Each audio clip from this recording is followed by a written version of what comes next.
బాపట్లలోని Ambedkar circle వద్ద ఎస్సీ/ఎస్టీ కులాల వర్గీకరణ తీర్పుకు వ్యతిరేకంగా దళిత సంఘాల నాయకులు నిరాహార దీక్షలు చేపట్టారు. మాల సంఘాల జేఏసీ ఆధ్వర్యంలో ఈ కార్యక్రమం జరిగింది.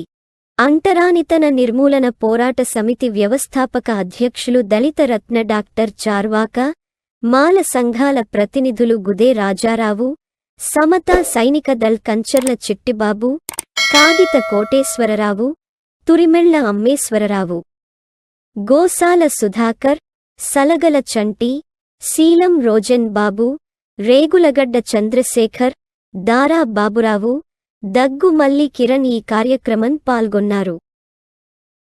మాల ఉపకులాలకు కానీ జరిగే పరిస్థితి లేదు. అంటే దాని అర్థం ఏంటంటే మాదిగలు మేలు చేసినట్టుగా చేసి తర్వాత రిజర్వేషన్ ఎత్తేసే ప్రమాదం ఒకటి పొంచి ఉన్నది.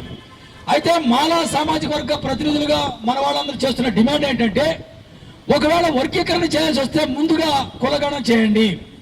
ఏ కులంలో ఏ యొక్క అణచివేత ఉంది, ఏ కులంలో ఆర్థిక ఎసులుబాటు ఉంది అని గ్రౌండ్ రియాలిటీ తీయమని మాల కుల పెద్దలందరం కూడా డిమాండ్ చేస్తా ఉన్నాం.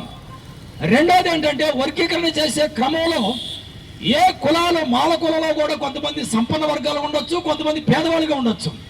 ఒకే కులం అందరూ ఒకేలాగా ఉండరు. ఆ కులంలో కూడా కులగణన జరగాలి.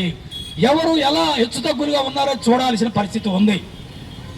ఇవాళ చంద్రబాబు నాయుడు గారు లేదా అక్కడ ఉన్నటువంటి రేవంత్ రెడ్డి గారు 2 తెలుగు రాష్ట్రాల్లో మీరు చేసుకోవచ్చు అని చెప్పారు.